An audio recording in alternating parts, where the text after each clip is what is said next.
melhor aqui, né?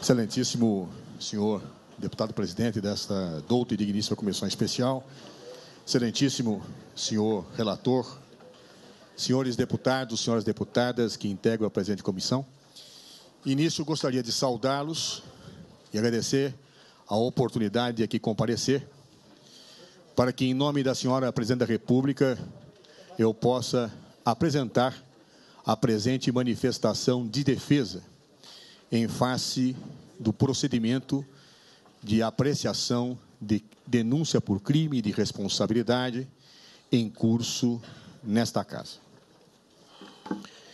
De início, senhores deputados, senhoras deputadas, eu gostaria de dizer que essa defesa que acaba de ser entregue é uma defesa longa, exaustiva, são quase 200 páginas de texto, onde são feitas considerações de natureza jurídica, de natureza técnico-econômico-financeira. Por óbvio, nessa exposição, eu vou me limitar aos principais aspectos. Todavia, julgo que a análise detida desta denúncia revelará, de forma clara e indiscutível, a absoluta improcedência dos crimes de responsabilidade que, por força da denúncia originalmente aceita por Sua Excelência o Presidente da Casa, são, em tese, imputados à senhora Presidente da República. Não existem efetivamente crimes de responsabilidade. A peça inicial é marcada por profundos vícios e a defesa mostrará, com absoluta clareza e rigor, estas questões que acabo de apontar. Nessa exposição que farei, seguirei basicamente os principais tópicos da defesa na própria ordem apresentada, na própria sequência que o texto escrito está sendo exposto. Nós dividiremos a análise em 3 pontos e, ao final, faremos os pedidos respectivos a esta douta e digníssima comissão. Em primeiro lugar, faremos uma contextualização institucional e jurídica do processo de impeachment nos marcos do Estado Democrático de Direito vigente nos termos da Constituição Federal de 1988. Esta contextualização pressuporá esta análise preliminar. Nela falaremos da identificação do objeto da denúncia que está sendo discutida nesse processo e ainda abordaremos, embora a matéria já esteja superada, a legitimação da Advocacia Geral da União para atuar, nesse caso, na defesa da senhora Presidente da República. Digo que está superada porque já soube que houve uma decisão da questão de ordem. Então, portanto, embora mencionada, apenas direi de passagem este ponto. Nesta contextualização, portanto, gastarei mais palavras para analisar o instituto do impeachment no âmbito da nossa ordem jurídica e delimitar o objeto da denúncia. A posteriori, na segunda etapa da exposição, levantarei as questões preliminares, que, a meu juízo, caracterizam a absoluta invalidade desse procedimento e da ilegalidade do seu processamento na conformidade dos princípios constitucionais que estão afirmados na nossa lei maior. Esse procedimento vem se desenrolando, por diversos aspectos, em situação ofensiva à Constituição Federal e ofensiva à legalidade. Isso será objeto das questões preliminares que nós abordaremos. O terceiro segmento é a análise de mérito da denúncia. Nesta análise de mérito, nós enfocaremos os aspectos jurídicos, econômicos e financeiros que caracterizam os fatos denunciados aceitos pelo senhor presidente da Câmara neste processo.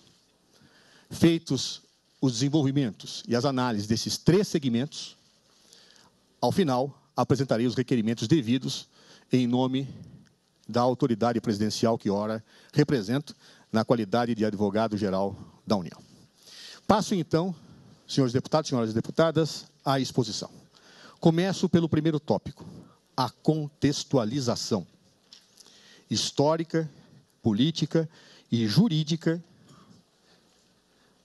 de um processo de impeachment no direito brasileiro. A Constituição Federal de 1988 consagra claramente, logo na sua abertura, que o Brasil é um Estado democrático de direito. Essa expressão ela não é vazia, ela não é desdotada de significado. Dizer que o Brasil é um Estado democrático de direito implica em duas realidades que precisam ser observadas. A primeira delas diz respeito ao que seja efetivamente um Estado de Direito. O que é um Estado de Direito? O Estado de Direito é aquele que produz o seu direito e faz com que os agentes que atuam em nome do Estado ajam de acordo com esse direito. O Estado de Direito é aquele que produz as leis e que a todos subordina, sem exceção, a estas mesmas leis. Ninguém pode fazer ou deixar de fazer alguma coisa a não ser em virtude de lei. Este é o princípio da legalidade, próprio e característico dos chamados Estados de Direito. Porém, nem sempre os Estados de Direito são Estados democráticos, como dizem os juristas. A ideia de democracia é a ideia em que a soberania popular se afirma como criando a produção do direito. Todo o poder emana do povo e em seu nome será exercido, ou diretamente, ou através de representantes eleitos pelo povo. Portanto, afirmar que a República Federativa do Brasil é um Estado democrático de direito significa que o direito a tudo orienta, e esse direito remonta na sua legitimidade à própria soberania popular. O Brasil, ao se afirmar como Estado democrático de direito, adotou o regime presidencialista de governo. Não adotou o regime parlamentarista, nem um regime misto, como acontece em alguns países. Disto deve-se extrair uma importante consequência jurídico-política para a nossa análise. Nos chamados regimes parlamentaristas, ou até mesmo nos chamados regimes mistos, se costuma estabelecer nas constituições mecanismos de controle primário entre o poder executivo e o poder legislativo. Nesses sistemas, parlamentaristas ou mistos, muitas vezes se defere a prerrogativa ao chefe de Estado de dissolver o parlamento, de convocar novas eleições parlamentares.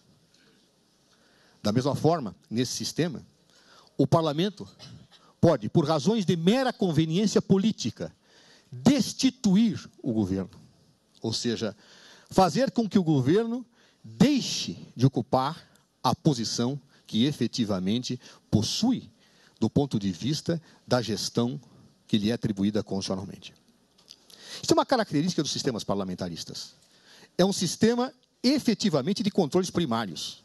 O chefe do executivo tem formas de gestão política sobre o parlamento, na possibilidade inclusive da sua dissolução, e o parlamento pode instituir o governo. No presidencialismo, adotado pela Constituição Federal de 1988, após ampla consulta popular, não é isto que se estabelece. No presidencialismo, há uma fusão entre quem é chefe de Estado e chefe de governo. O chefe de Estado e o chefe de governo é o presidente da República. É quem comanda é quem comanda o executivo. É exatamente por isso, porque há uma fusão na figura do presidente da República, da chefia de governo, da chefia de Estado, que a ordem jurídica constitucional, ao contrário do que acontece no sistema parlamentarista ou misto, dá uma série de garantias e de estabilidades para que o chefe do executivo possa exercer as suas funções.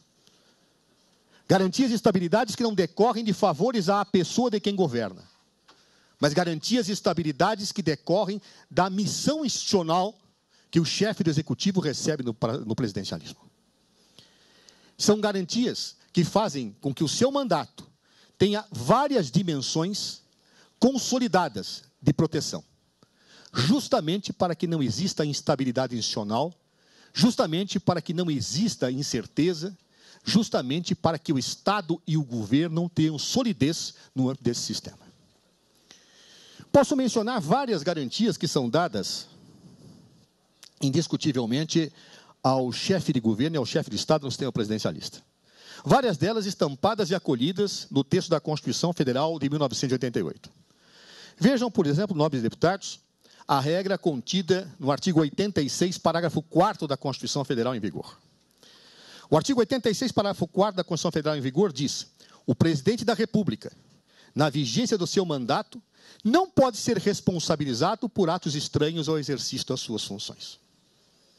Ou seja, ao contrário dos outros cidadãos, que não são investidos da condição de chefia de governo e chefia de Estado, o presidente da República não pode ser responsabilizado por atos estranhos às suas funções durante o mandato que exerce na presidência da República.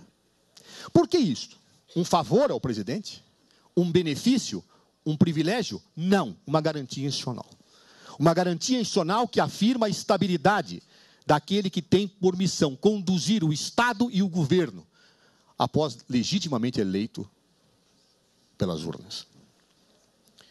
Outra garantia que a Constituição dá, demonstrando essa estabilidade institucional que se afirma no presidencialismo para quem chefia o Estado e o chefia de governo. Artigo 86, parágrafo 3º da Constituição Federal.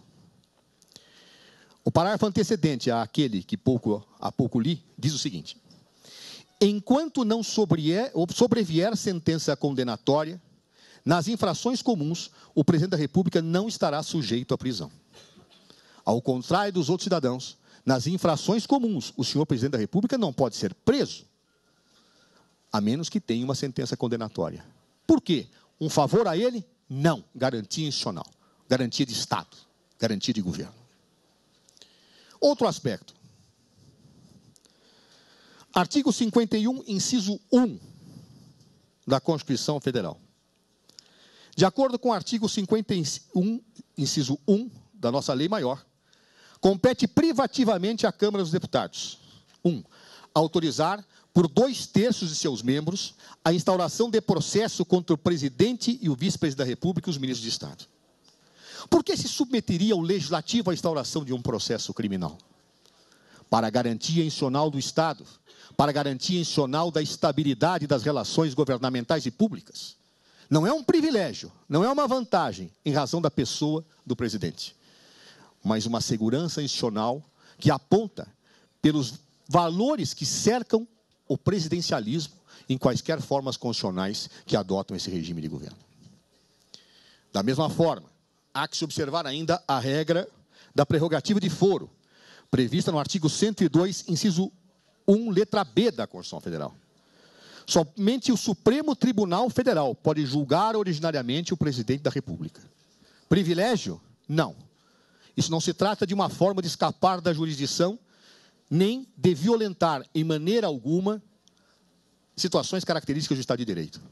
Se trata de assumir uma prerrogativa de estabilidade, para que o chefe do Executivo, o chefe de Estado, o chefe de governo, seja julgado apenas pela Suprema Corte do nosso país. Note-se, portanto, que todo o conjunto de valores que está estampado na nossa Constituição demarca esta garantia de estabilidade institucional indispensável, imprescindível para o sistema presidencialista. É diferente no parlamentarismo, é diferente no sistema misto, onde conveniências políticas podem destituir e mudar governos. No presidencialismo, não.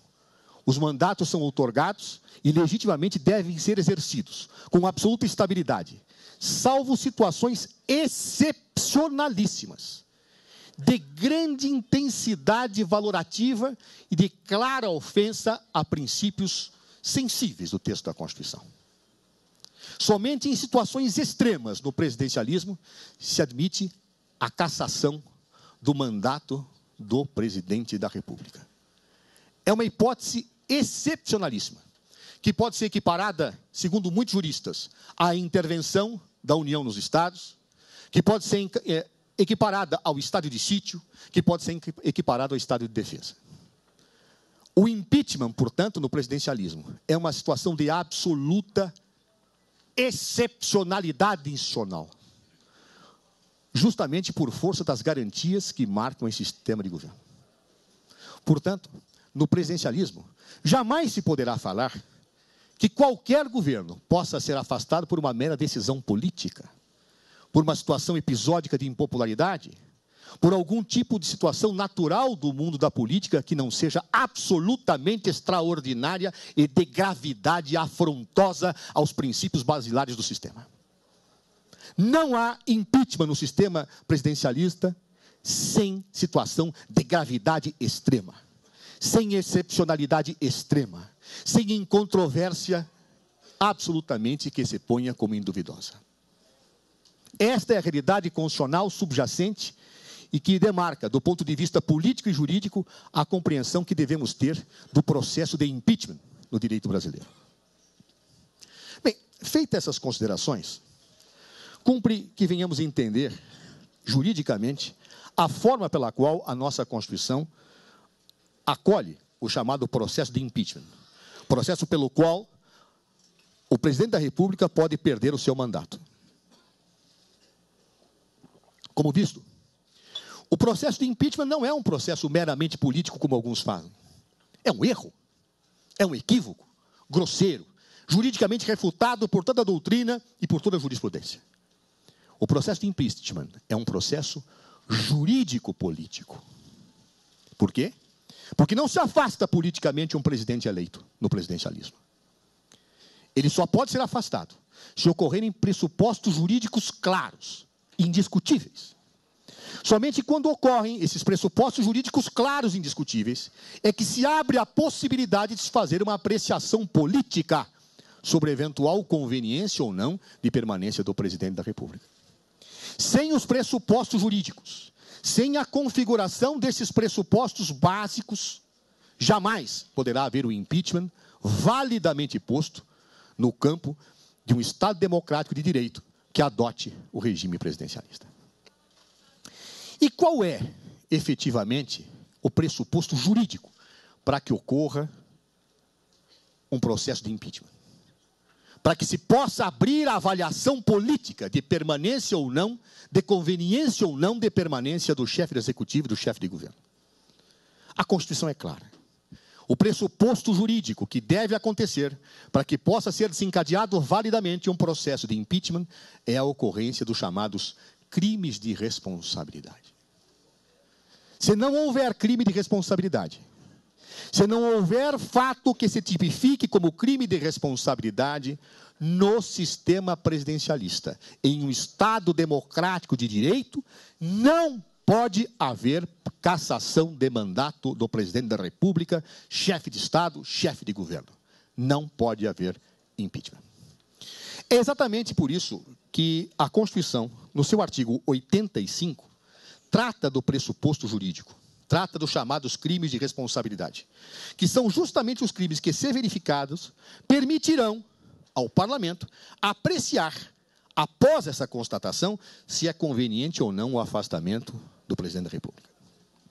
Diz o artigo 85 da Constituição Federal. São crimes de responsabilidade os atos do presidente da República que atentem contra a Constituição, e especialmente contra. E aí vem 7 incisos. No parágrafo único, afirma: esses crimes serão definidos em lei especial, que estabelecerá as normas de processo e julgamento. Muito bem. Fica claro que o rol do artigo 85, ao dizer o que são crimes de responsabilidade, foi taxativo. No entanto, remeteu a matéria para uma lei especial. Lei especial antiga dentre nós. A Lei 1079 de 1950. Ou seja, a Constituição fornece o arquétipo normativo para a tipificação dos crimes de responsabilidade e é a legislação infraconstitucional quem vai tipificá-los. As normas constitucionais não têm palavras inúteis. As normas constitucionais, elas expressam os valores e os pressupostos pelos quais um legislador deve tratar de um tema. Colocam limites, balizas e orientações. A simples leitura do artigo 85 da Constituição Federal, mesmo que se não fizéssemos uma análise da legislação infraconstitucional, nos permite dar uma prefiguração do que pode e do que não pode ser admitido como crime de responsabilidade no direito brasileiro, nos marcos da Constituição Federal de 1988. Basta ler e fazer uma exata exegese do artigo 85 da Constituição Federal para que isto resulte claro. Topicamente, pela interpretação adequada que a doutrina e a jurisprudência fazem do artigo 85, eu gostaria de dizer pontualmente quais são os aspectos exigidos pela Constituição para que possa ser configurado um crime de responsabilidade. Primeiro ponto.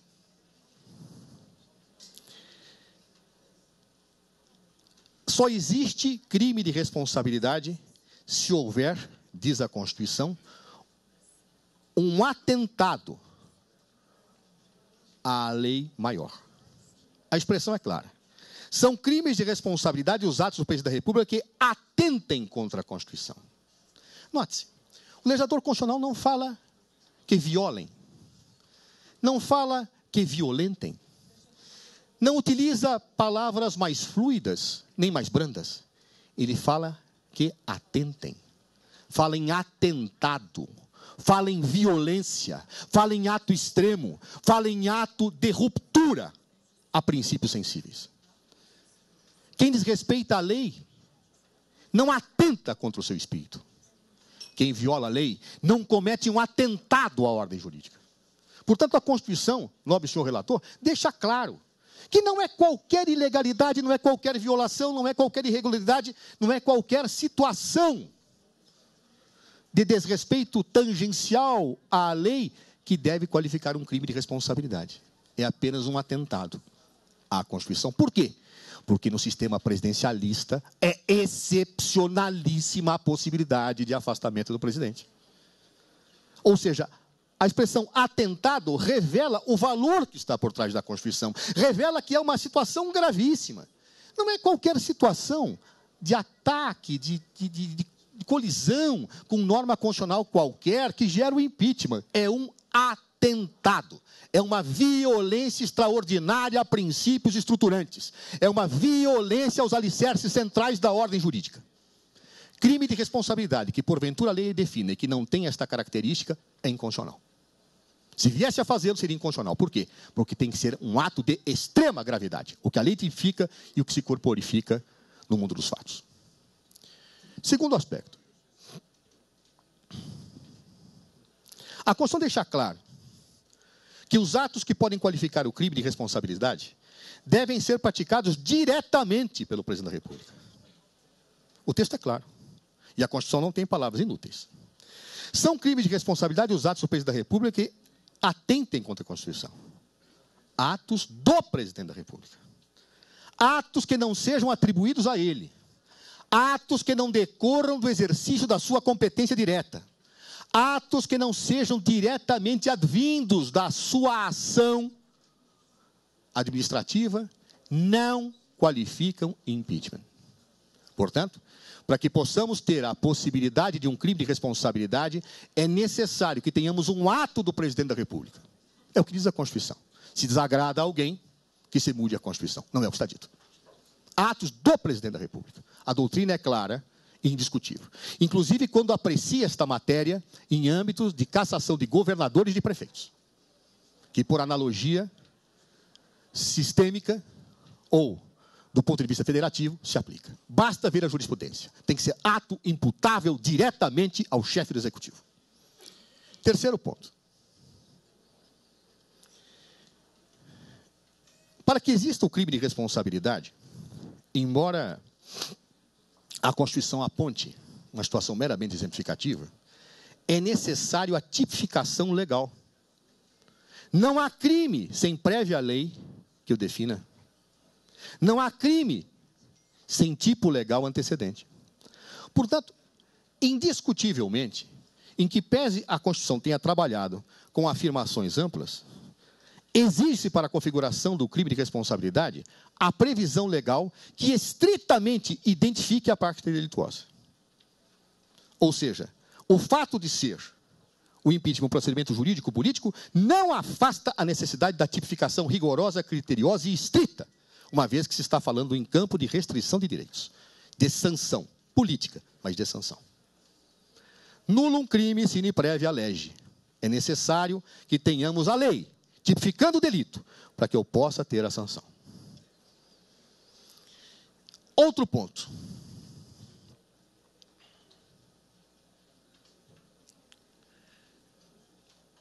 Não podem qualificar como impeachment os atos praticados fora do exercício do mandato ou das funções de presidente da República.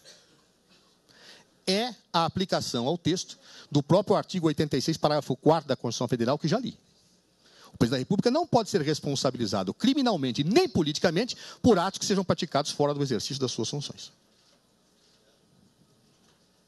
Portanto, nenhum crime, nenhum delito que se refira a fatos que antecedam o exercício do mandato, por força do artigo 86, parágrafo 4º da Constituição Federal, pode ser qualificado como crime de responsabilidade. E, finalmente, surge do texto constitucional a ideia de que um crime de responsabilidade, para a sua configuração, exige ação dolosa do presidente da República. Por que isto? Porque a Constituição fala em atentado. Não existe atentado culposo. Atentado ao texto constitucional é doloso, é má-fé, é deliberado, vem de iniciativa.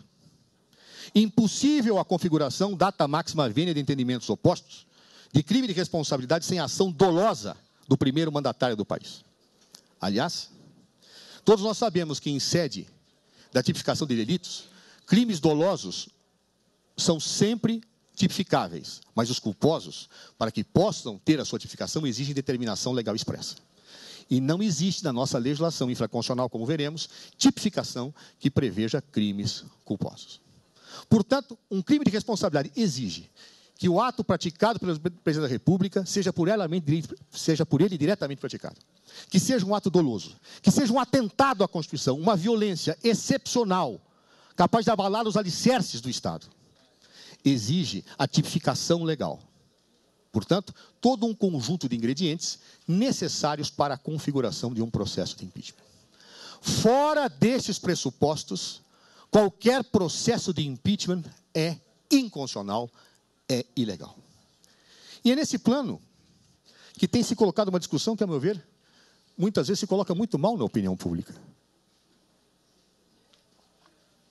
Tem se indagado. Impeachment é golpe? Senhores deputados, senhoras deputadas, pode ser ou não. É fato que o impeachment está na Constituição.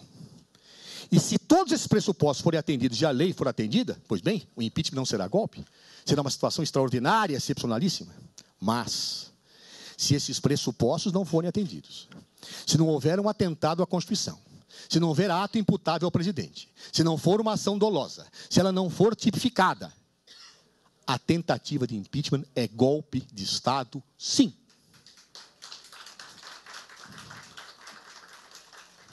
O que é um golpe? Muitos não gostam da expressão, porque talvez refugiria a tecnicalidade jurídica. Mas eu vou capturá-lo na política e vou aplicá-lo ao direito. Golpe é a ruptura da institucionalidade. Golpe é o rompimento de uma Constituição. Golpe é a negação de um Estado de Direito. Não importa se ele é feito por armas. Não importa se ele é feito com canhões ou com baionetas caladas. Se ele é feito com um simples rasgar de uma Constituição, sem supedâneo, sem base fática, ele é golpe. O mundo atual não tem assistido mais, pelo menos em vários continentes, golpes militares. Por isso, hoje, se buscam discursos retóricos, se buscam discursos de formulação de falsos ingredientes jurídicos para se justificar a violência. E isto é grave. Golpe, com ruptura da Constituição, abala a institucionalidade de um país. Golpe, com ruptura da Constituição, ofende o Estado Democrático de Direito. Golpe, com o rasgar de um texto constitucional, como o nosso, que custou tanto sangue, tantas dores e tantas lutas para ser afirmado, é algo que jamais será perdoado pela nossa história. Que será mal visto internacionalmente, que trará insegurança jurídica, que trará incertezas institucionais e conflitos que são inaceitáveis. Posso dizer a Vossa Excelência, portanto, que o impeachment que rasga a Constituição do Brasil, que não tenha pressupostos jurídicos, ou feito por razões de conveniência política ditado pela maioria, é algo que traz duas graves consequências. A primeira delas é a ruptura tensionadora, conflituosa, com uma institucionalidade que não pode ser rompida. A segunda delas, igualmente grave, é o fazer nascer de um novo governo sem legitimidade e sem condições de governabilidade nacional. Pouco importa aos homens que, porventura, venham assumir o governo num caso de ruptura constitucional. Pouco importa se são bons, se são maus, se são probos, se não são. A verdade é que um governo no Estado Democrático de Direito precisa ter legitimidade, derivada da lei e da soberania popular. Se a Constituição foi rasgada e se o povo não foi às urnas, não há legitimidade para um governo que possa, porventura, assumir nessas condições. Não há legitimidade interna, não há legitimidade externa, e um governo nestas condições dificilmente conseguirá cumprir a missão que o Estado lhe reserva. Há que se pensar nisso, há que se pensar na história, há que se pensar nos compromissos institucionais quando se decide uma matéria dessa natureza. Mesmo em relação àqueles que discordam de um governo legitimamente eleito, o compromisso com a institucionalidade não pode ser rompido, sob pena de graves consequências históricas, políticas, econômicas, sociais e de segurança jurídica para um país. Não há segurança jurídica, não há segurança institucional com ruptura da ordem e com o rasgar de uma Constituição. É por isso, senhores deputados e senhoras deputadas, que este processo deve ser objeto desta contextualização prévia. Impeachment é excepcional. Impeachment só ocorre a partir de pressupostos jurídicos. Ignorar isso e tratar esta questão como uma questão corriqueira do mundo político, de disputas próprias do nosso mundo, é um erro histórico imperdoável.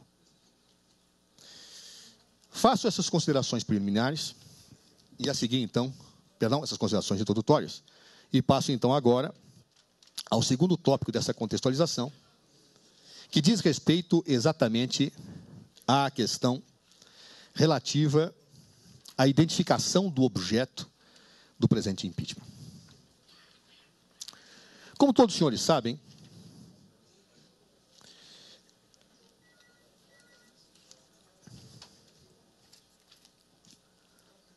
o presente processo de impeachment foi provocado por uma representação de cidadãos que a ofertaram ao senhor presidente da Casa. O senhor presidente da Casa, nobre deputado Eduardo Cunha, houve por bem acolher em parte a denúncia. Vinculado a decisões anteriores, Sua Excelência delimitou claramente o objeto do presente impeachment. Afirmou que os fatos anteriores ao atual mandato da Presidência da República não podem ser considerados nesse processo. Descartou todas as denúncias que dizem respeito a fatos antecedentes. E delimitou o objeto deste pedido de impeachment a apenas dois fatos, que às vezes têm sido objeto de grande confusão na discussão que se coloca. Os dois fatos foram claramente identificados na denúncia, embora não sejam tão claramente descritos, claramente identificados a decisão do senhor presidente da Câmara, mas não são claramente descritos na denúncia. Aliás, a denúncia, do ponto de vista jurídico, é bastante vaga. Inclusive, imprecisa. E, tecnicamente, bastante reprovável, passível, inclusive, até de sofrer uma eventual rejeição por inépcia, como nós falaremos ao longo dessa exposição. Os únicos fatos que são discutidos neste processo, que está sob exame dessa comissão, são os seguintes.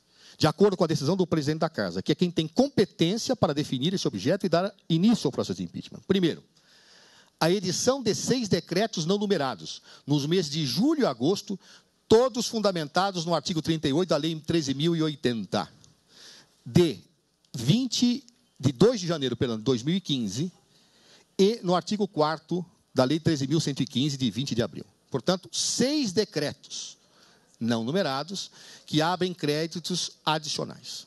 Esse é o primeiro fato, objeto de apreciação desta comissão. O segundo fato é o inadimplemento financeiro da União com o Banco do Brasil S.A., em virtude do atraso no pagamento de subvenções econômicas do âmbito do crédito rural, e inadimplemento que, como demonstraremos, não é propriamente um mútuo. Ou seja, são as chamadas pedaladas fiscais. Mas note-se, os 6 decretos e as chamadas impropriamente pedaladas fiscais só podem ser considerados por esta comissão no âmbito de 2015, porque a Constituição não permite. A Constituição é clara. O presidente da República, na vigência do seu mandato, não pode ser responsabilizado por atos estranhos ao exercício das suas funções. E a decisão do presidente da República, do presidente da Câmara, fez um claro corte. São só esses 2 fatos. Quaisquer outros fatos, com a devida vênia, quaisquer outros fatos que não sejam esses 2, não podem ser discutidos nesta comissão especial e nesse processo de impeachment. Podem ser discutidos nas comissões da Casa, podem ser chamados ministros para esclarecer, podem ter inquéritos policiais, podem ser debatidos onde quer que vossas excelências queiram, na imprensa, de público, mas no processo de impeachment não. Por que não pode? Porque este é o objeto. E não há processo de impeachment que dê respeito ao devido processo legal. Não há processo de impeachment que possa ultrapassar os limites da sua denúncia devidamente aceita. Portanto, nesse momento, quero deixar claro que a defesa de Sua Excelência, a Presidente da República, se recusa, neste processo, a discutir qualquer fato que não tenha a ver com essas 2 circunstâncias que ensejaram as denúncias. Nenhum outro fato a defesa discutirá. Porque se houver essa discussão, como tem havido, e demonstraremos isso, esse processo é nulo. Esse processo não sobrevive. A defesa não tecerá nenhuma consideração sobre os fatos que não sejam objeto dessa denúncia. Poderá fazê-lo nas ruas, nas comissões, no parlamento, onde quer que vossas excelências queiram, mas nunca num processo de impeachment. A Constituição tem que ser respeitada. O princípio do devido processo legal não pode ser violentado. E, portanto, a defesa se exigirá exclusivamente àquilo que é o objeto da denúncia. E proporá a nulidade deste processo sempre que isto for transgredido. Não se tolera nunca com o desrespeito à Constituição. Não se tolera nunca com desrespeito a princípios constitucionais. E a defesa zelará para que isto ocorra. Feita essa consideração e superada a questão da legitimidade do senhor advogado-geral da União poder comparecer neste processo, já decidida por Sua Excelência o presidente da comissão, passo então às questões preliminares arguídas neste processo, antes de adentrar ao exame de mérito. Temos uma primeira questão preliminar, que merece a consideração do senhor relator e a decisão de vossas excelências. Essa arguição preliminar diz respeito ao vício procedimental deste processo em face do indiscutível, notório e clamoroso desvio de poder que marcou a sua abertura por decisão de Sua Excelência, o presidente da Câmara, Eduardo Cunha. Faço previamente uma análise jurídica do que é o desvio de poder, também chamado por autores de desvio de finalidade. A figura do desvio de poder ou desvio de finalidade tem origem no direito francês. E é uma decorrência direta da aplicação do chamado princípio da legalidade. Ninguém pode fazer ou deixar de fazer alguma coisa a não ser em virtude de lei. Por isso, as autoridades que são investidas do exercício da função pública recebem essa investidura da lei. Suas competências são aquelas que a lei estabelece. E quando a lei estabelece as competências para que uma autoridade pública venha atuar, o estabelece para que alcance um certo fim, um fim de interesse público. Toda outorga de competência a uma autoridade pública existe para atender um fim, que é o interesse público, que é o fim que a lei quer que seja alcançado. Não há competência legal ou constitucional que não vise exatamente atribuir a alguém a possibilidade de atuar para alcançar uma finalidade. Por que a nossa legislação atribuiu ao senhor presidente da Câmara a competência para decidir pela abertura de processo de impeachment? Justamente para que examinasse os pressupostos dos requerimentos e, diante da comprovação inicial, desencadeasse um processo com a finalidade de cumprir a Constituição. Esta é a finalidade da competência outorgada ao presidente da Câmara dos Deputados quando aprecia um processo de impeachment. Verificar apenas se a Constituição está sendo cumprida. Ora, conforme fartamente documentado e noticiado pela imprensa, E apresentado nesta defesa, que ora trazemos à consideração de Vossas Excelências, a decisão do presidente Eduardo Cunha não visou, na abertura desse impeachment, o cumprimento da Constituição. Não era esta a sua intenção, não foi esta objetivamente a sua finalidade. Os fatos ficaram claros, os fatos foram evidenciados. Sua Excelência, o presidente Eduardo Cunha, usou da sua competência para fazer uma vingança e uma retaliação à chefe do Executivo, porque esta se recusara a garantir no Conselho de Ética, ao qual ele estava submetido, os votos que o seu partido poderia lhe dar para que ele não pudesse ser processado naquele momento. Ou seja, a imprensa noticiou fartamente isto, que Sua Excelência, o presidente da Câmara, parecia fazer um movimento pendular entre a bancada oposicionista e a bancada situacionista, na perspectiva de evitar que as fortes acusações contra ele dirigidas pudessem ensejar a abertura de um processo de cassação do seu mandato. Não faço acusações ao presidente da Casa aqui, porque respeito o direito de defesa. Acho que todos devem ter o direito de defesa. Não importa a gravidade das acusações que sejam cometidas. Não importa, inclusive, de muitas vezes, Sua Excelência até mesmo ter imaginado que eu participava de uma conspiração junto com o Procurador-Geral da República contra ele. Ele tem o direito de defender-se e tem o direito de demonstrar a sua inocência. Isso tem que ser respeitado. Todavia, naquele momento, agia o senhor presidente da Câmara no movimento pendular. Dialogava com as bancadas oposicionistas, dizendo, olha, se vocês não vierem abrir processo contra mim, eu abro impeachment. E mandava recados ao governo dizendo, se vocês não garantirem seus votos, eu abrirei o processo de impeachment.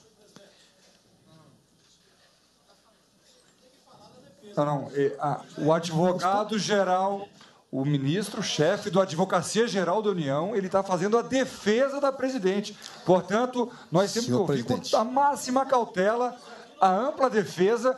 Deputado Nilton Leitão, é o momento da defesa da presidente e eu não vou permitir que seja interrompido novamente. Senhor presidente, apenas um esclarecimento, eu entendo a insatisfação do deputado. A defesa é jurídica, não é política. O desvio de poder é uma figura jurídica. Basta consultar em qualquer manual de direito administrativo, desde os mais simples aos mais sofisticados, que o desvio de poder está lá posto. Portanto, é uma tese jurídica. E o desvio de poder se comprova faticamente. É isso que estou fazendo. Não estou fazendo discussão política. Bem, prossigo. Ora, a imprensa documentou fartamente esse movimento pendular. Documentou, e várias matérias de jornais são aqui juntadas. Inclusive, observo que houve um momento em que os próprios oposicionistas, não importa as razões que efetivamente os motivaram, fazem uma nota dizendo que seriam favoráveis à abertura do processo de cassação do presidente. É nesse momento que a pressão sobre o governo se intensifica. A imprensa noticia com clareza, que eram mandados emissários ao governo para dizer que, se não se garantisse os votos no Conselho de Ética, o processo de impeachment seria aberto. A presidente da República se recusou a fazer quaisquer gestões em relação à bancada do seu partido. Sabe que um governo que se curva a esse tipo de situações não tem legitimidade, efetivamente, para governar. As matérias são fartas. Posso citar várias. Cunha vincula impeachment a voto de petistas, no dia 1/12/2015. Análise política, chantagens e chantagens. Conde não esconde sua tropa de choque que retalhará a presidente Dilma Rousseff e decidirá pela abertura de processo de impeachment da chefe de governo se os 3 deputados do PT no Conselho de Ética votarem a favor da abertura do processo de perda do mandato. E assim vai. Até que, logo após a oposição ter manifestado sua posição pela abertura do processo de impeachment, os 3 deputados da bancada do Partido dos Trabalhadores, partido da Presidência da República, também declaram textualmente que votarão pela abertura. Imediatamente após, sem esconder o seu propósito, sem esconder o seu desvio de poder, o presidente Eduardo Cunha determina a abertura do processo de impeachment que se encontrava nas suas mãos, parado já há algum tempo. imediatamente. E a imprensa diz: Cunha retalia PT e acata pedido de impeachment contra Dilma. Cunha perde apoio do PT e aceita impeachment. Eduardo Cunha autoriza abrir processo de impeachment de Dilma. E aí, uma matéria duríssima, se me permitem dizer, em que diz: o Brasil à mercê de um chantagista. Ora, senhores, esses são indícios suficientes de comprovação do desvio de poder. O processo de impeachment não foi aberto pelo exercício normal da competência legal e constitucional de Sua Excelência, o presidente da Câmara. Foi aberto como retaliação. Foi aberto como vingança. Foi aberto, inclusive, para se fazer em contraponto o processo de impeachment à sua própria condição efetiva de cassação do seu mandato. Esta é uma verdade inexorável. E volto aqui à doutrina. Me lembro do ilustre professor Celso Antônio Bandeira de Mello, sem sombra de dúvida, um dos maiores administrativistas brasileiros, se não o maior, vivo hoje, que ao analisar o desvio de poder, deixa claro que o móvel ilícito, em atos que levam certa discricionariedade valorativa de decisão, gera presunção absoluta, iure et de iure, em relação à sua ocorrência.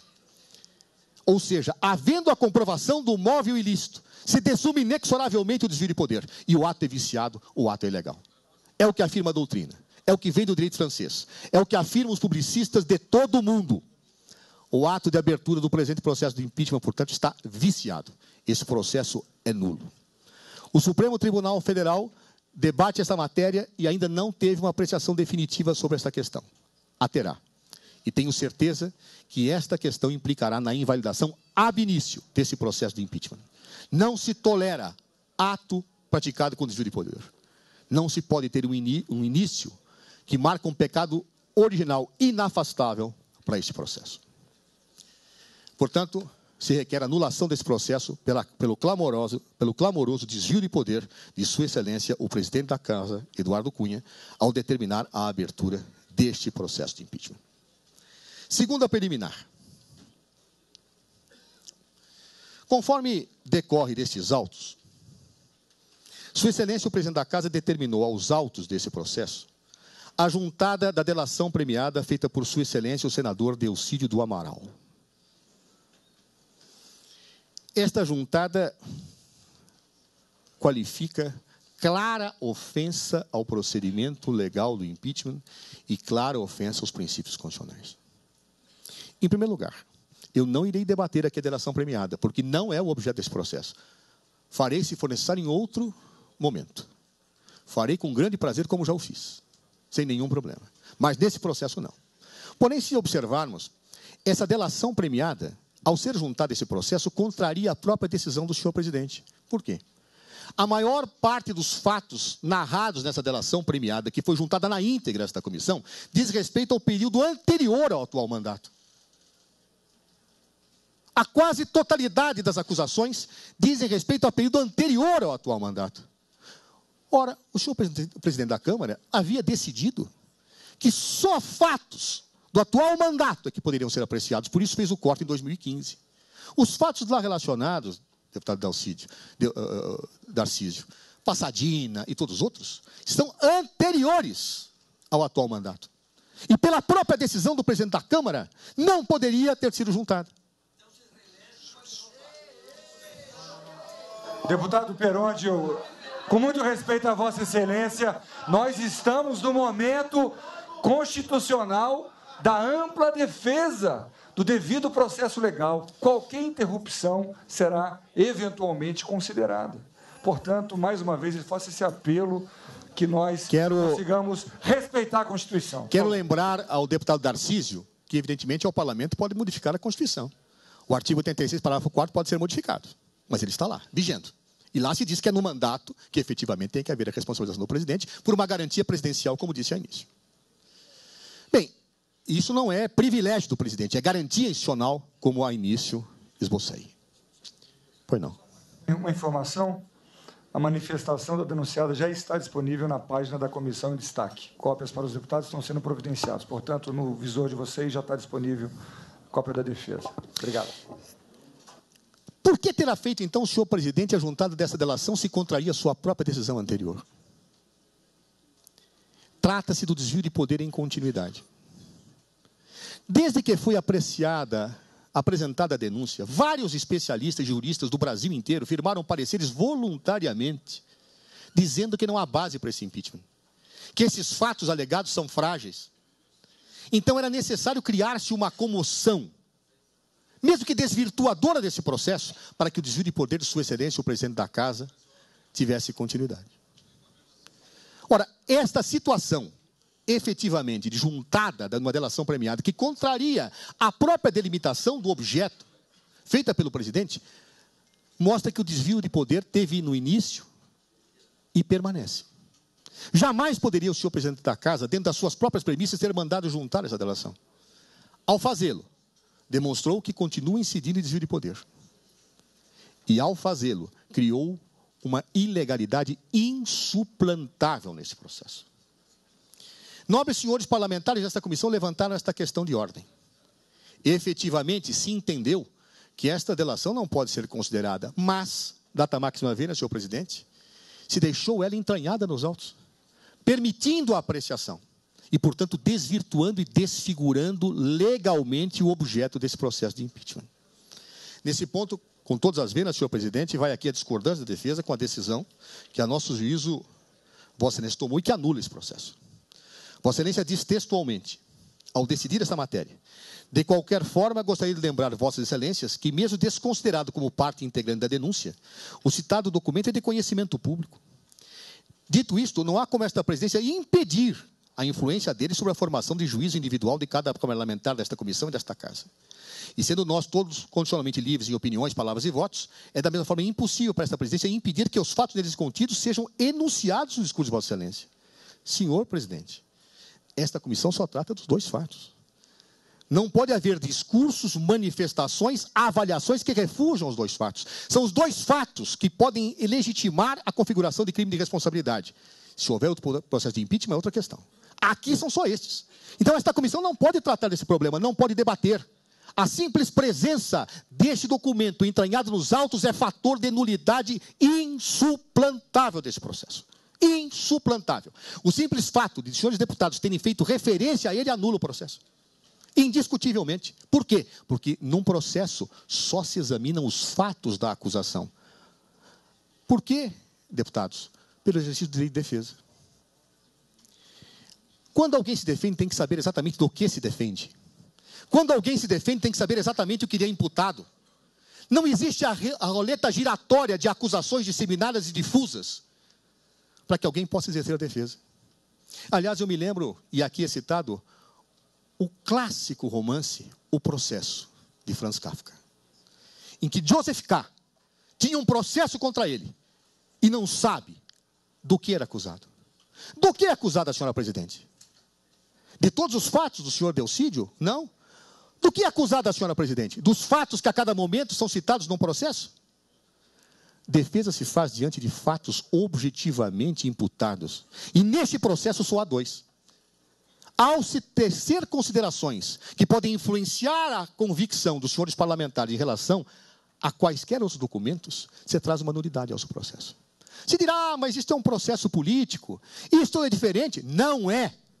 É um processo jurídico-político.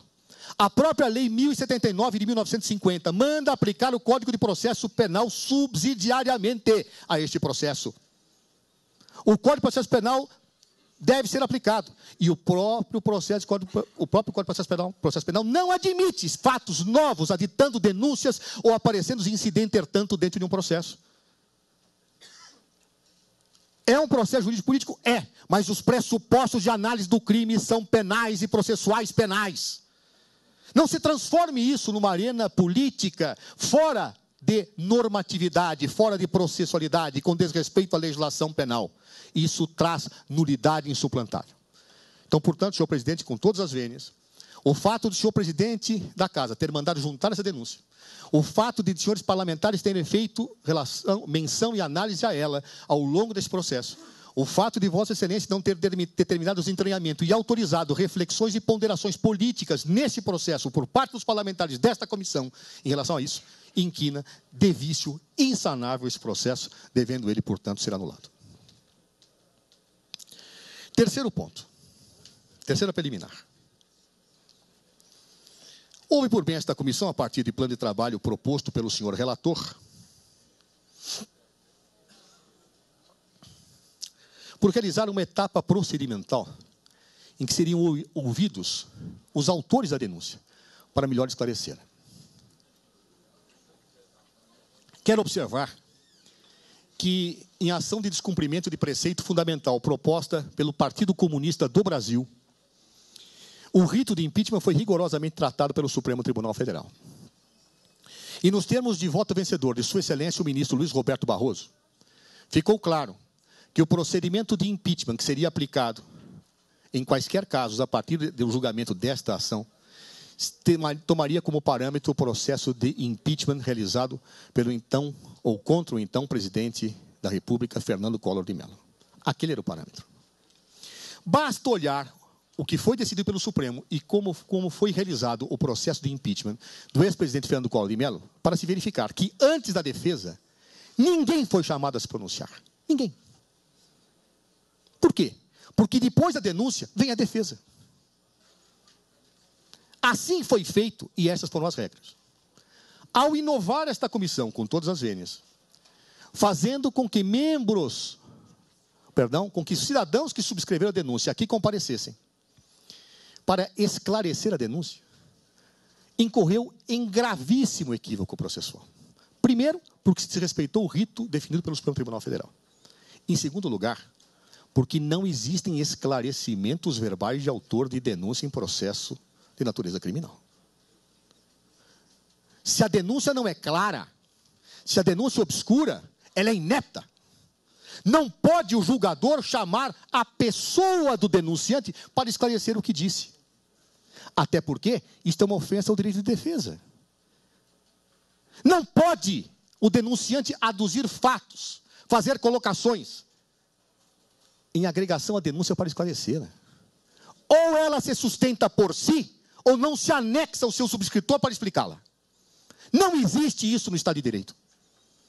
É inaceitável e caracteriza ofensa aberta e escancarada ao princípio do devido processo legal e às normas aplicáveis de acordo com a Lei 1079 de 50 ao processo de impeachment. Ao aqui virem mais, os cidadãos que denunciaram fizeram considerações estranhas ao objeto do processo. Falaram de toda a denúncia e não apenas daquilo que estava sendo discutido. Falaram de inúmeros fatos que haviam sido rejeitados pelo presidente. Como se pode esclarecer uma denúncia que não está em curso? Como se pode tecer considerações sobre fatos que não foram recebidos pelo presidente da casa, sem violação aberta, escancarada e desabrida ao direito de defesa da autoridade presidencial denunciada? É uma violação flagrante, tumultuária, indiscutível, inarredável do processo de impeachment na forma com que está estabelecido. Portanto, neste caso, feriu-se o rito do procedimento do impeachment, feriu-se o direito de defesa da senhora presidente da República, feriu-se a Constituição e, portanto, o processo se impõe como nulo de pleno direito, por ofensa objetiva à Constituição, por ofensa aos direitos subjetivos da senhora presidente da República e por se ter trazido autores in personam para aclarar uma denúncia, que já devia estar clara, ou para trazer elementos que efetivamente não poderiam ser aqui apresentados. Finalmente, última preliminar, para que possa adentrar o mérito, senhor presidente, quero dizer que a defesa da senhora presidente não foi intimada para comparecer a esses atos processuais. Para a lisura de um processo e para o exercício do direito à ampla defesa, a defesa deve ser intimada para a presença em todos os atos. Não basta a cientificação inicial da abertura do procedimento. A jurisprudência é clara. A defesa não foi intimada para que comparecer. Se o fosse, teria levantado a objeção à realização desta etapa, que alguns deputados levantaram e tiveram a questão de ordem deferida. Se a defesa tivesse sido chamada, teria apresentado suas razões e talvez evitado essa nulidade. Ou então, se concordasse com aquilo, poderia ter apresentado quesitos, poderia ter apresentado questões. Não foi intimada. Portanto, há, pela ausência de intimação da defesa, senhora presidente, uma clara e indiscutível ofensa ao direito constitucional da sua ampla defesa. Estas são as preliminares, senhor presidente. Passo agora ao mérito.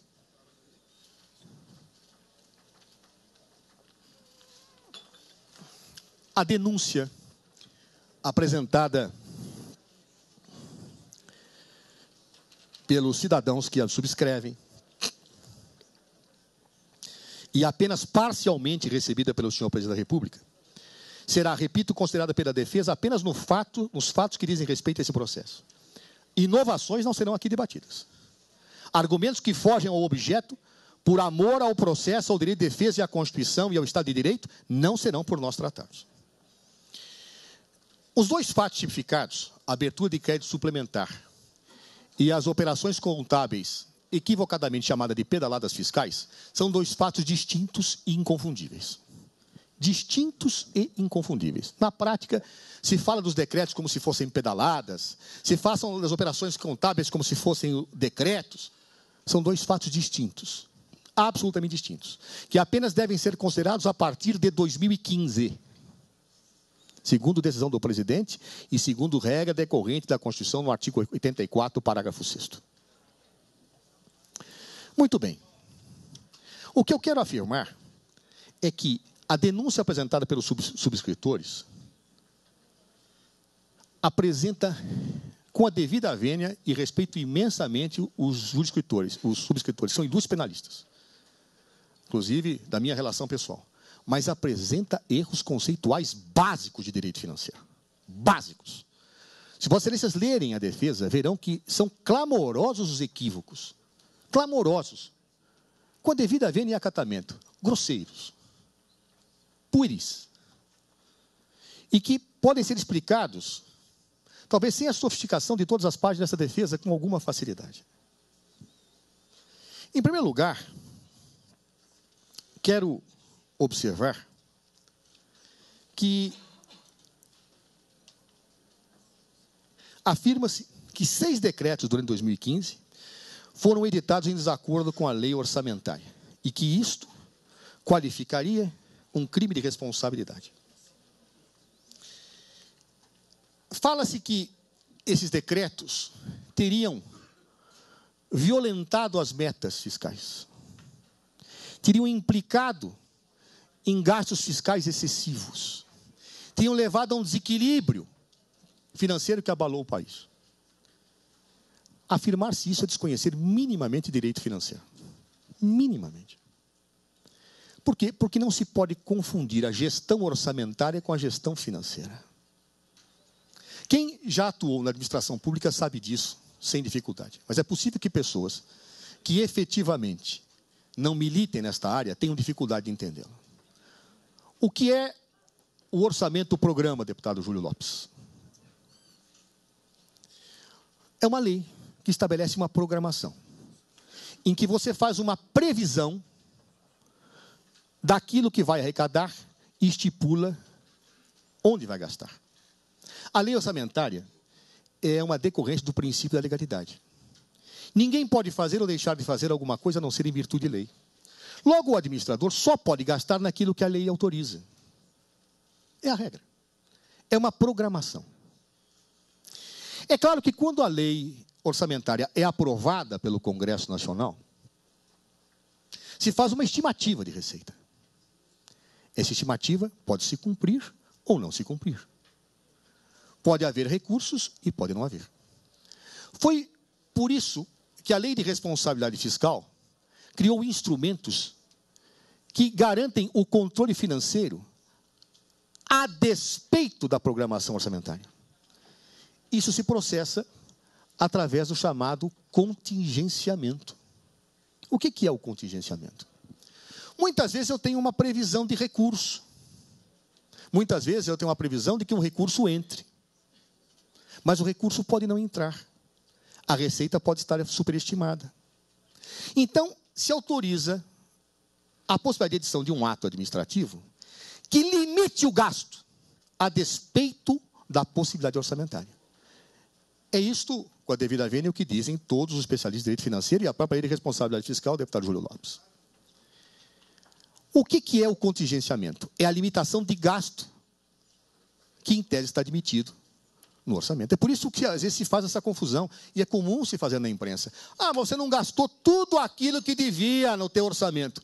Eu não podia. Por que não podia? Porque estava contingenciado, porque havia um decreto que limitava. E por que o decreto limitava? O decreto limitava porque não tinha recurso para fazê-lo. Tem orçamento, mas não tem o financeiro. Tem orçamento, mas não tem a possibilidade de gastar. Tem orçamento, ou seja, autorização legal para gasto, mas não tem efetivamente como desembolsar. Isso é de uma obviedade cristalina. Muito bem. É óbvio que quando eu falo em créditos suplementares, eu não estou falando em gestão financeira, estou falando em gestão orçamentária. E por que se fazem créditos adicionais suplementares? A lei prevê os casos em que isso acontece. Taxativamente, prevê. Na maior parte das vezes, não tem nenhuma implicação com o gasto financeiro. Por quê? Porque quem regula o gasto financeiro é o contingenciamento. Na defesa há um exemplo, a meu ver, muito claro. E me permitam traduzir para a linguagem mais comum, não técnica. Imaginem os senhores que no começo do ano, um pai de família resolva fazer o orçamento doméstico. E numa das etapas coloca lá, gastos na feira. E prevê que vai gastar mensalmente R$500 na feira. Então diz, comprarei R$50 de abacaxi, 40 de uvas, 30 de limão e assim por diante. Ocorre que ao longo da sua jornada, os seus ganhos caem. Caem. Ele passa, ou ele perde o emprego, ou a comissão que recebia caiu, e ele passa a não ter financeiro que pudesse honrar com aquilo que o orçamento prevê. O que ele faz? Segura o gasto. Na lista dele estava previsto que ele poderia gastar, mas ele não tem dinheiro. Ele segura. Esse segurar é exatamente o contingenciamento. Muito bem. Mas pode acontecer que naquela listinha necessidades novas ocorram. Um membro da sua família, por exemplo, talvez tenha se enjoado de comer tal fruta e queira outra. Então chega o pai de família e fala, pai, será que ao invés de eu comprar R$30 de uva, eu podia comprar de 50 de mamão, tirando os 20 da uva e passando para o mamão que só tem 30? O pai fala, perfeito, eu não vou gastar mais. Eu não tenho financeiro, eu não vou gastar mais. Então o que ele faz? Baixa uma alteração, ou faz uma alteração da lista. O crédito suplementar é a alteração da lista sem que implique em gasto a mais. Por quê? Porque o gasto é controlado pelo contingenciamento. É o que diz a lei de responsabilidade fiscal. O crédito suplementar, ele apenas altera a disponibilidade do gasto. Por quê? Porque o financeiro é controlado por um decreto.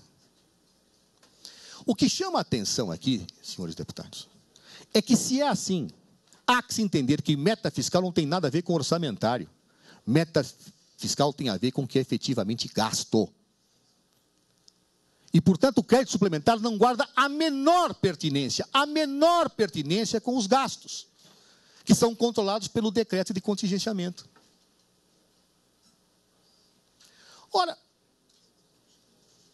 é tão curioso isso, que a defesa demonstra com absoluta clareza que, mesmo havendo créditos suplementares, o contingenciamento foi aumentado, justamente para que não houvesse o gasto indevido e as metas fiscais efetivamente estivessem plenamente adequadas àquilo que se estipula.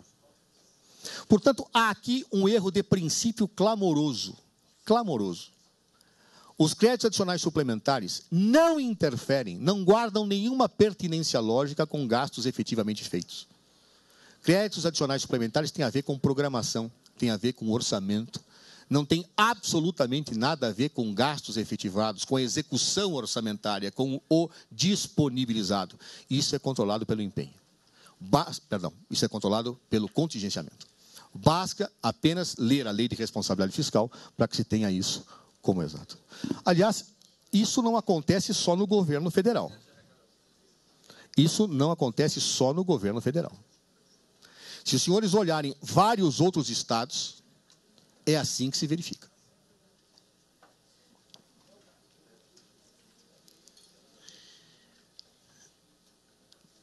Em síntese, portanto, os créditos adicionais suplementares decididos por decreto não afetaram metas fiscais. Metas fiscais têm a ver com gestão financeira.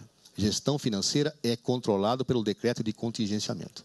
E a simples alteração de um crédito suplementar não implica em ofensa a nenhuma meta fiscal estabelecida.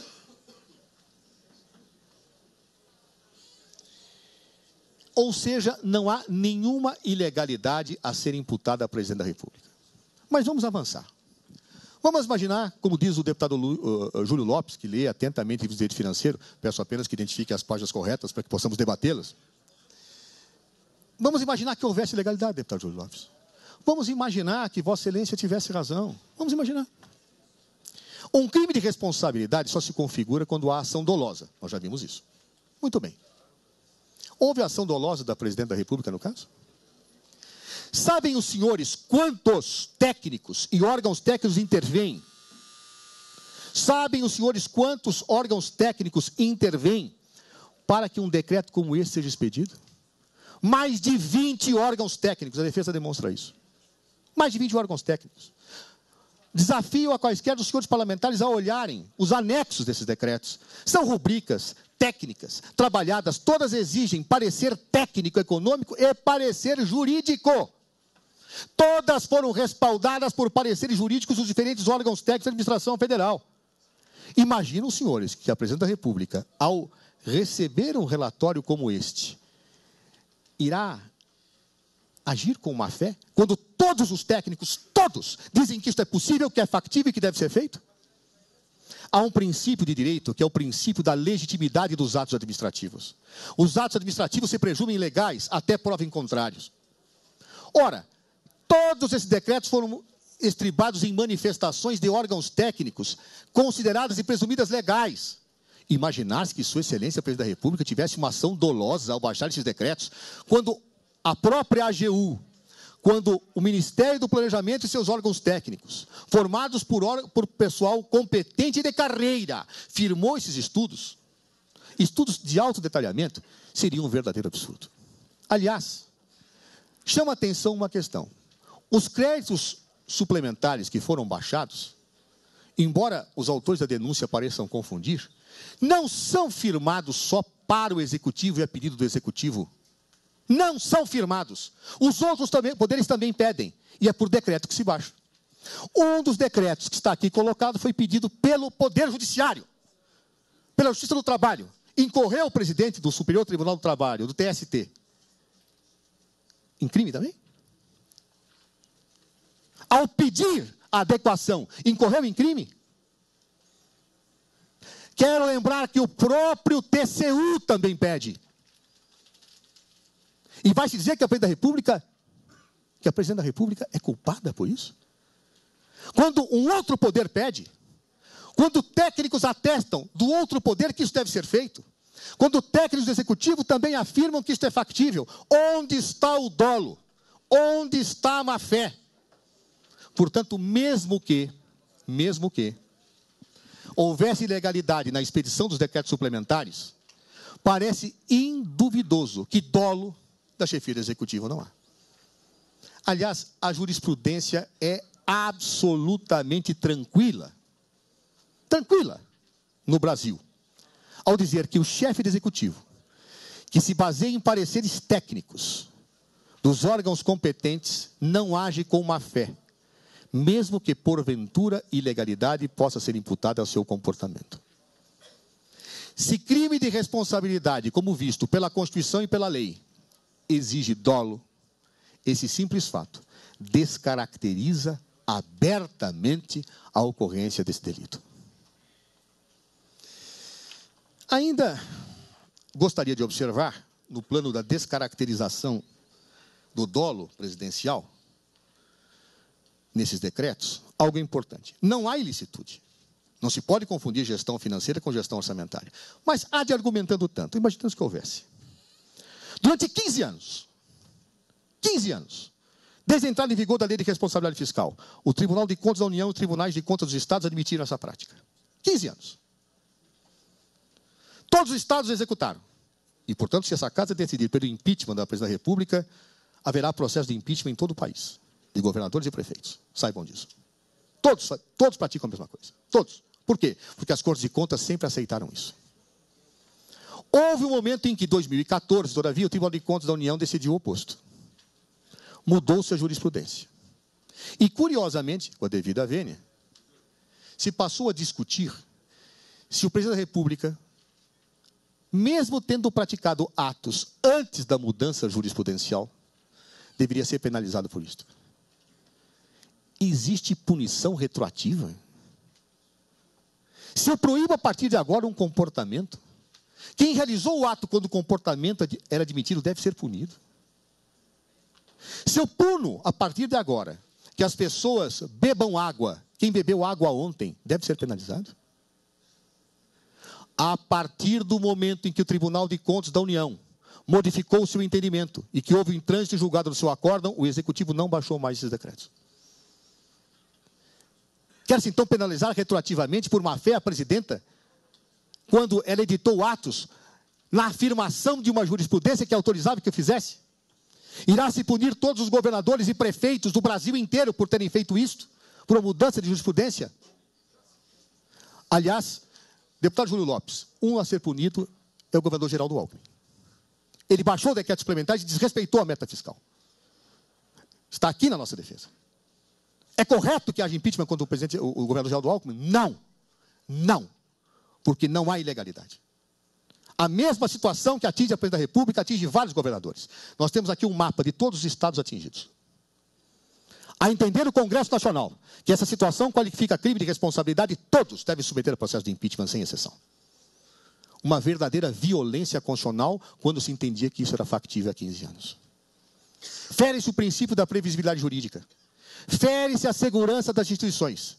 Criam-se teses para justificarem fatos a partir de uma concepção política. Não pode o país conviver com tal situação de imprevisibilidade na gestão governamental. É inaceitável. Ao defender a presidenta Dilma Rousseff, defendo, portanto, todos os senhores governadores e todos os senhores prefeitos que, de acordo com a lei, de acordo com a jurisprudência, agiram desta mesma forma. É inaceitável que sejam responsabilizados politicamente quando entendiam, sem má fé, que estavam a cumprir a lei.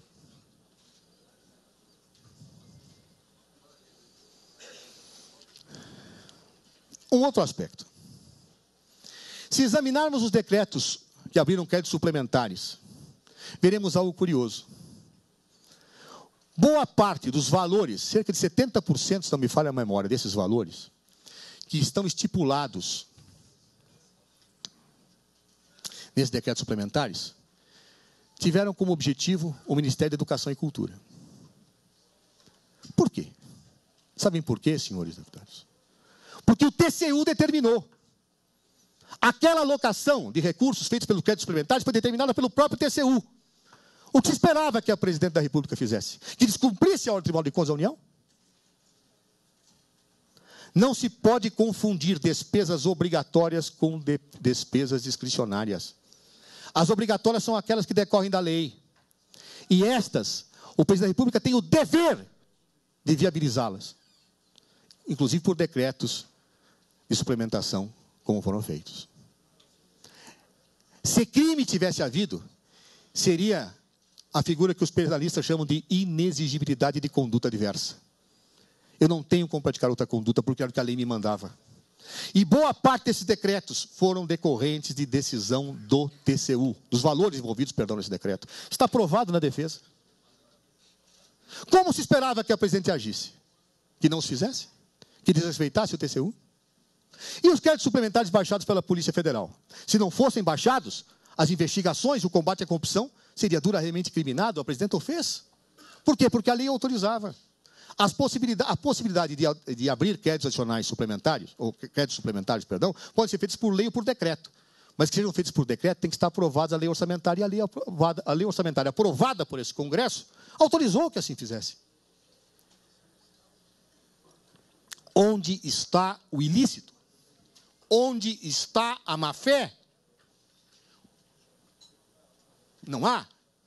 E se não há ilícito, se não há má-fé, se há inexigibilidade de conduta diversa, não há crime, não há crime de responsabilidade, não há o pressuposto jurídico para a abertura de um processo de impeachment.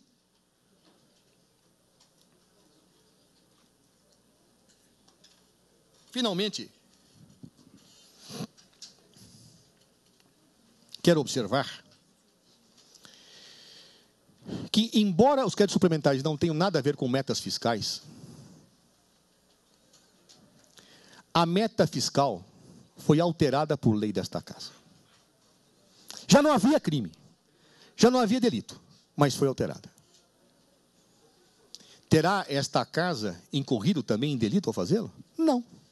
Porque vários governos já o fizeram, inclusive por medida provisória, alteração de metas fiscais. O governo Fernando Henrique Cardoso o fez por medida provisória. E a desrespeitou. E não houve impeachment. Não houve rejeição de contas.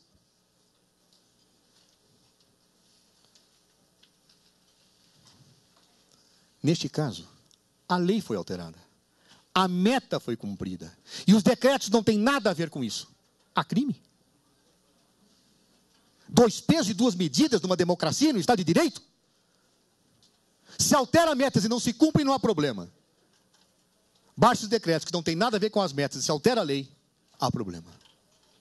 Aliás, em direito administrativo é muito comum se afirmar que mesmo que existisse ilegalidade, que no caso não há, a lei convalidaria o que foi feito. É a convalidação que excluiria qualquer ilegalidade. A lei deu cobertura para a alteração das metas fiscais, que em nada foram afetadas pelos decretos que estão sendo considerados. Portanto, senhor presidente, me valendo exclusivamente dos decretos, dos 6 decretos de 2015, que sequer ainda foram apreciados pelo TCU, que estão sob análise, que o plenário não apreciou, onde nada foi considerado, se pretende a configuração de um crime de responsabilidade não investigado, não apurado, não decidido, em que não há dolo, em que não há ilicitude, em que existe inexigibilidade de conduta diversa, em que se cumpriu apenas o que a lei determinava. Passo então ao segundo ponto do mérito. As chamadas impropriamente pedaladas fiscais.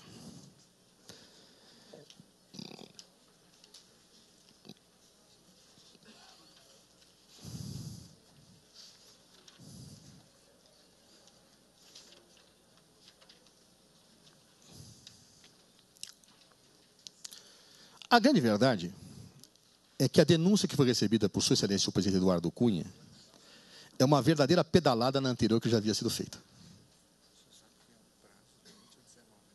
Que horas são? Eu acabo. Tá bom. Por que uma pedalada?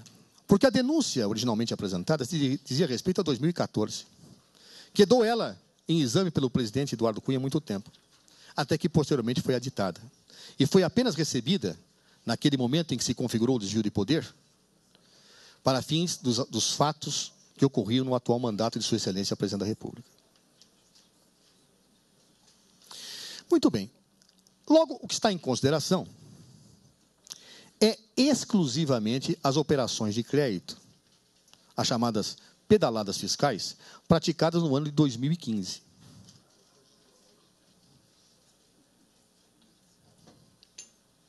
E aqui merece um exame cuidadoso a questão. A denúncia salta aos olhos pela sua inépcia.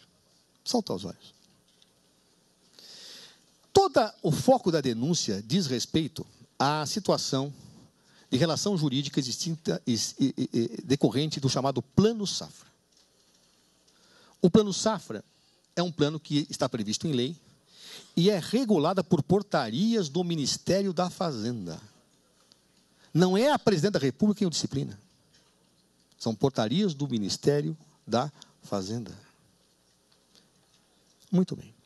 O Plano Safra não envolve operações de crédito. Através dele, o governo apenas dá subvenções econômicas a operações de crédito rural. Com base nisto, e afirmando que existe um passivo crescente, mesmo antes do ano terminar, os denunciantes dizem que há pedaladas, que há fraudes, que há ofensa à lei de responsabilidade fiscal neste episódio. Os estudos mostrados aqui mostram claramente que não há fraudes.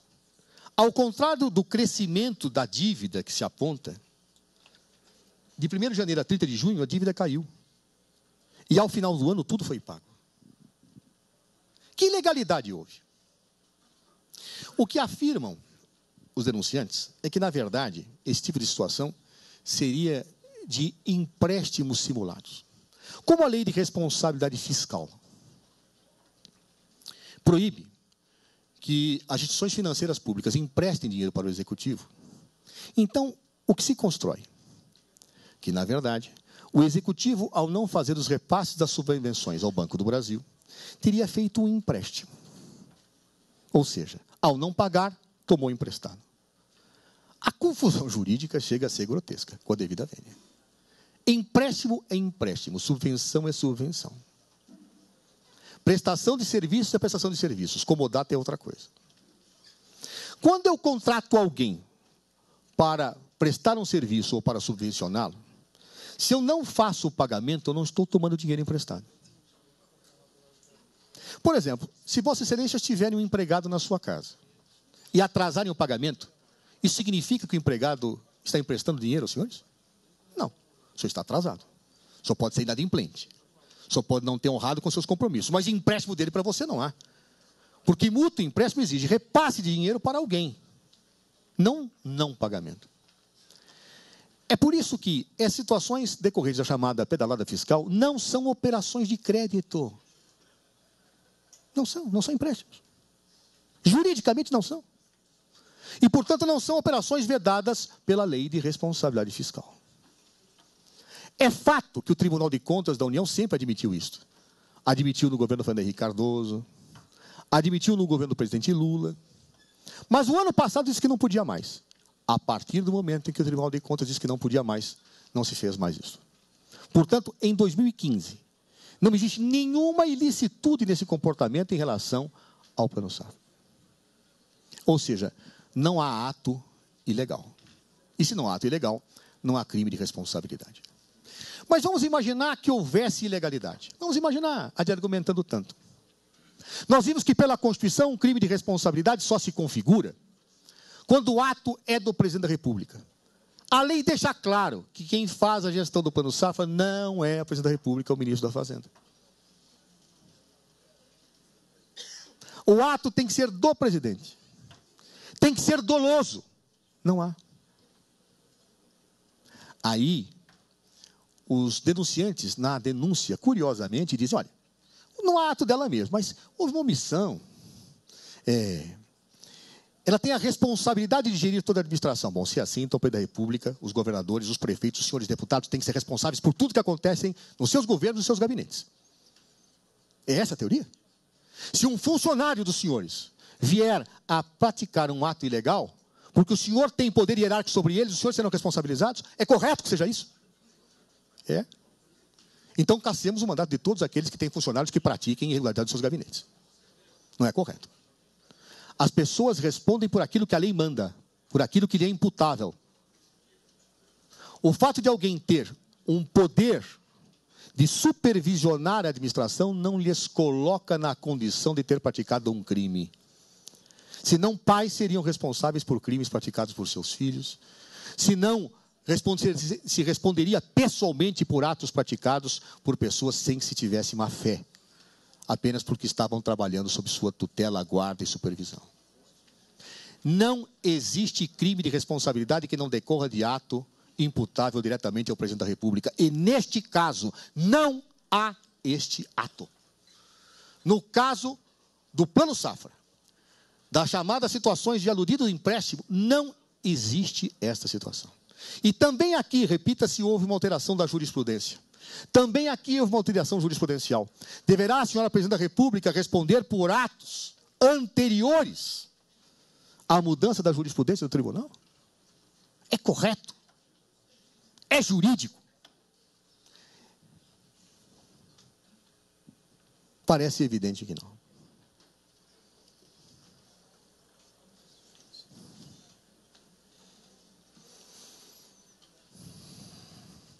Finalmente, posso dizer que nos dois casos, se tenta invocar um crime de responsabilidade por violência por um atentado à Constituição, por se ter ofendido a lei orçamentária.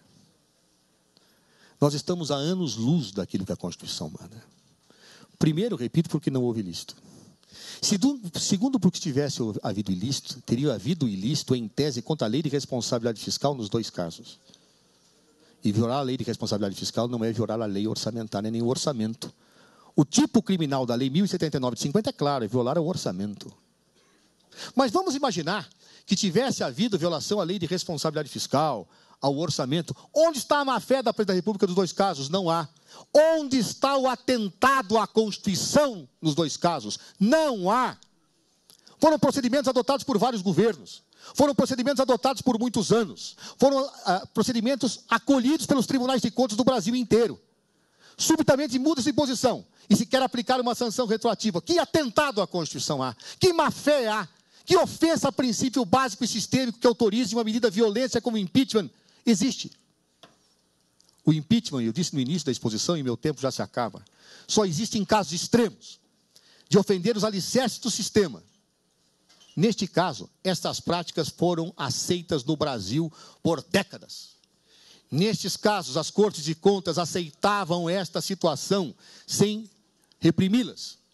Nestes casos, houve uma mudança de orientação e se quer aplicar retroativamente a tipificação de um crime, como se ele existisse antes da mudança jurisprudencial nos dois casos, o que não existe. Neste caso, se quer pegar um pretexto para se construir a figura de um crime de responsabilidade. A denúncia, portanto, os senhores parlamentares, é absolutamente, manifestamente, improcedente. E diante disso, quero aqui voltar ao início. E quero dizer, senhores nobres deputados, e peço que leiam com atenção essa peça, ela é extensa, mas ela é elucidadora, ela é demolidora. Demolidora dos argumentos da denúncia. Peço que leiam, sem preconceito. Sem preconceito. Sem posições prévias. Está em jogo a democracia no Brasil. Está em jogo o Estado de Direito. Está em jogo o respeito democrático de uma presidente legitimamente eleita. Quem dela não gosta, terá um momento nas urnas de manifestar a sua opinião. Mas não através de rupturas constitucionais que se manifesta essa opinião. É, portanto, que digo aos senhores e às senhoras que, neste caso, por inexistir crime de responsabilidade configurado, que, neste caso, por não existir ato ilícito atribuível à Presidência da República, por não existir ato doloso em nenhuma das duas situações, um processo de impeachment equivaleria ao rasgar da Constituição Federal de 1988, se fosse acolhido. Seria, se me permite a licença, senhor presidente, e a força das palavras, seria um golpe. Um golpe, não porque o impeachment não está previsto na Constituição, porque está, mas um golpe porque este impeachment, com base nesses fatos, golpeia a Constituição, atinge a institucionalidade e afronta o princípio básico do Estado de Direito. O Brasil não pode conviver com rompimentos institucionais. Um novo governo não pode nascer com esta pecha de ilegitimidade, seja ele qual for, e sejam quais forem os homens que vierem a compô-lo. E é necessário, portanto, que todos nós, que juramos cumprir a Constituição, juramos honrá-la e respeitá-la, a defendamos nos seus pressupostos básicos. Este processo de impeachment, em primeiro lugar, é nulo de pleno direito. Foi realizado em desconformidade com a Constituição. Está sendo realizado em desconformidade com a Constituição. E hoje mesmo, eu lia nos jornais, que Sua Excelência, o Presidente da Casa, pretende construir um processo de votação em plenário que favoreça a aprovação do impeachment. Isso é a materialização do desvio de poder. Isso é a confirmação da ilegalidade. Isso é a confirmação de que não existe base para um processo de impeachment.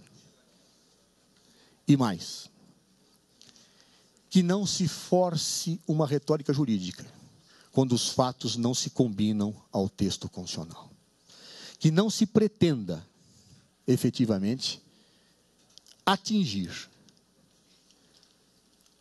os direitos e garantias de uma democracia por uma mera situação de disputa política que, obviamente, pode ser absorvida nos marcos constitucionais existentes, mas jamais o será se houver violência. Cito apenas algumas frases que servem como corolário daquilo que disse. antes que possa apresentar os pedidos desta comissão. O primeiro deles vem de um ilustre parlamentar falecido, ex-ministro da Suprema Corte do Brasil, Paulo Brossart. É a frase de abertura do nosso pedido, da nossa defesa. Ele diz: o fato de ser impeachment um processo político não significa que ele deva ou possa marchar à margem da lei. Este processo foi instaurado, marcha contra a lei e não tem os pressupostos legais para a sua admissibilidade. Outra frase que gostaria de mencionar, senhores parlamentares.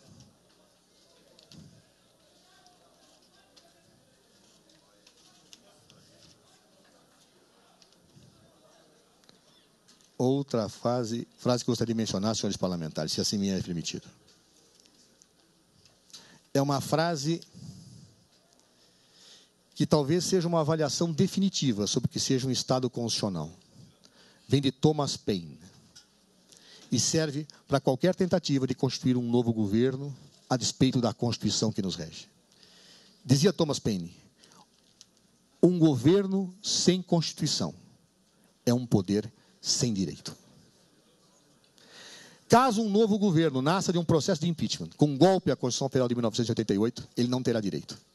Pode ter poder enquanto ele durar, mas não terá direito. Não terá estabilidade. Não terá condições democráticas de reunir as energias necessárias para que o país possa, em conjunto, sair da crise.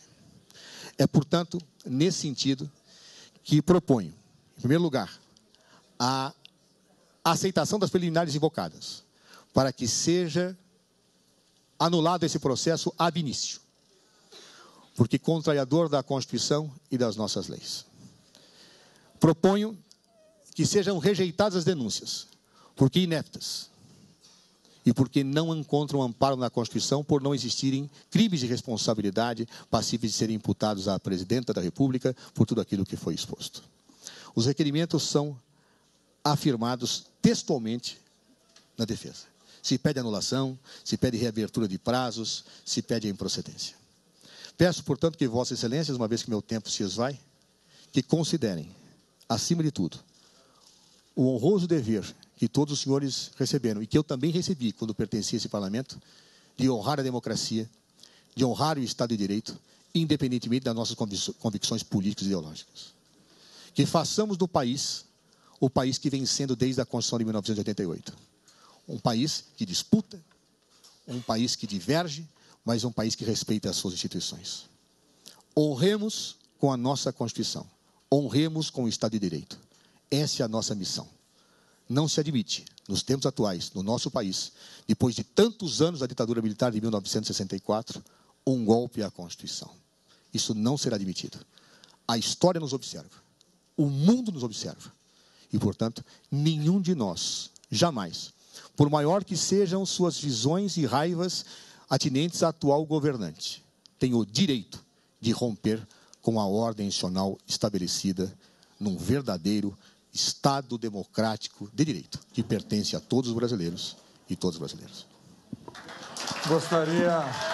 Eu gostaria de...